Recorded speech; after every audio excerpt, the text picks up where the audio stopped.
Hi everybody. Now we're going to look at Module 11.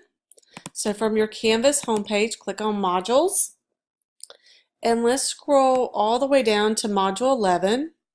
And now we are in the marketing portion of this course.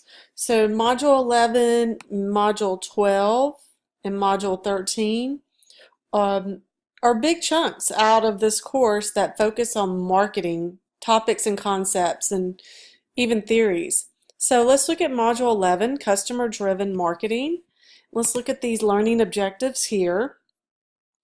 So we're just going to we're going to go way back and just define marketing, which marketing is just essentially the exchange of goods and services, typically by monetary means. So we go to Walgreens, we buy chips, so we pay for the chips, and in the exchange is we get the chips, and that exchange there is marketing. But there's also other elements, of course, that go into marketing, like sales, customer service, advertising, promotions, integrated marketing campaigns. So there's a lot of different levels of marketing. I'm going to look at the evolution of the marketing concept, some historical facts about marketing and how it's evolved over the decades. I'm going to look at nonprofit marketing and non-traditional marketing. So even places like Goodwill or United Way, American Red Cross, all of these places, even though they're nonprofit organizations that are really in business for the greater good of the community and not so much to make a profit like Walmart or Target,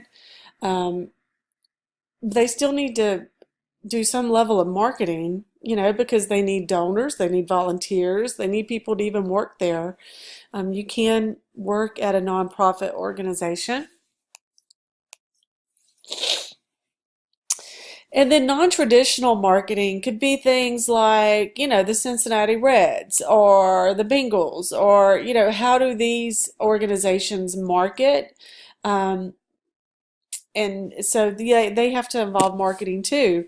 So we look at the steps in developing a marketing strategy. So it can be, again, it could take on a marketing strategy will be like, okay, who are we wanting to target? Who is the customer we're going after? Who is how are we going to reach them? Are we going to use radio, television?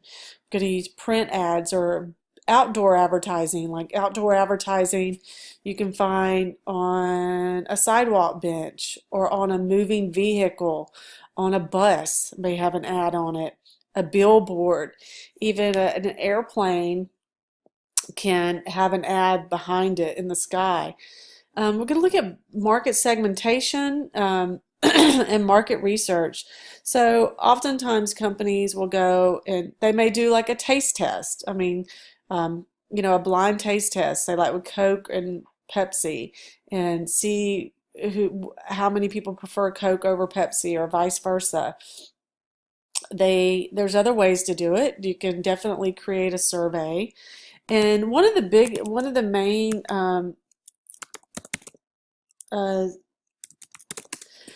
main uh, kind of platforms is SurveyMonkey. SurveyMonkey, you can create surveys with this, and then it gives you a web link that you can send to people for them to then answer your survey.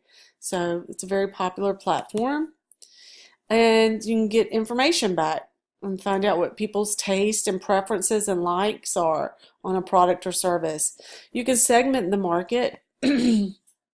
And I have a video here that I posted on McDonald's segmentation, targeting, and positioning. And it's very informational. It gives a lot of good information how you can break the market down by ethnicity, age, gender, socioeconomic status. So that's how much the household income makes. Also education level. So marketers will sometimes, break it down by how much education the consumer has. Someone typically, for example, you would say someone with a lot of education might be more inclined to drive a BMW or a Mercedes. So you want to get as much education as you can so you can make as much money as possible and have a better quality of life. Consumer behavior is a research area that I do research in, and it's very interesting to me. It's why consumers behave the way they do around certain products. And so why are we loyal to certain products? There's some products out there that you will only buy that brand. Um, and then relationship marketing, building those relationships with your customers to keep them coming back and satisfied. And so oftentimes companies will send you a follow-up email. It will be on your receipt when you check out. Hey, will you complete this survey? So email surveys and receipt surveys. There's also loyalty programs. You buy 10 smoothies or 9 smoothies, get the 10th one free. That's building relationships too. Okay, so you definitely, you have several presentations here that you can use. Audio presentation, PowerPoint, Prezi. These PowerPoints are the same. One's just in a PDF format and one's in regular PowerPoint, maybe to make it for easier printing, though you can print the slides out. This is a Prezi presentation that I use in my face-to-face class. And oftentimes in the Prezi presentation, there's even more real-world examples in here for you. So be sure you're taking time to view that. Definitely be reading and studying your chapter 11, either in your textbook or your ebook.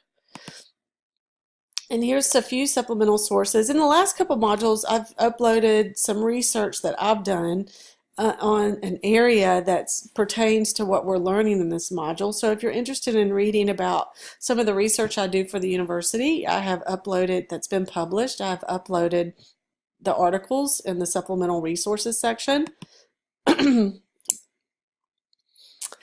So module 11 is an assignment. You want to create an ad. So if you look at this ad, you have two brands here. You have the Mrs. Smith pie brand, and then you have the Cinnabon flavoring. And what I want you to do is I want you to create a new product and co-brand it together. And you can get as creative as you'd like. You're going to create an ad. You can create any type of ad in any type of platform. But typically students turn in a print ad of some sort, a Microsoft Word, PowerPoint Publisher, Inkscape website, any type of platform to help you create the ad. I want you to choose 2 firms or companies with products you think would work well together. These products cannot currently be co-branded. So you don't want to do I think Taco Bell and Doritos would work good together. They have a wonderful co-branded, Doritos Locos Taco that they've had for years on the menu that's been very successful for them, but that's already been done. So I want you to be creative and come up with 2 products that have not been co-branded together or put together and develop an ad for that. Come up with a catchy slogan, bake it fresh, or come up with a catchy slogan for your product. Nike's slogan is just do it. So come up with a catchy slogan for your product. And again, these are the module outcomes associated with this assignment. It just shows you how everything that you're learning in this module is related and aligned with this assignment. And it shows the value and importance of it. Then you have a Chapter 11 quiz. So both of these activities, are going to be due by Sunday, 11:59 p.m. And so just remember, when you go into create, you would click out of that and go to submit. And you have many different ways that you can upload something here. Don't forget to review all of your grading rubrics. They're going to show up automatically right here for you, or sometimes they're in the upper right hand corner. It'll say view rubric. So be sure you're looking at that. So critical analysis, creativity, content, style, and grammar will be how you're graded for your advertisement. And then don't forget about your quiz. Going to be 50 questions here, or 2 points each. combination of true, false, and multiple choice. All right, if you need anything, please don't hesitate to reach out to me via text, email, phone call, chat if you see me online, and you can also send a message through Canvas as well. All right, talk to you later. Bye.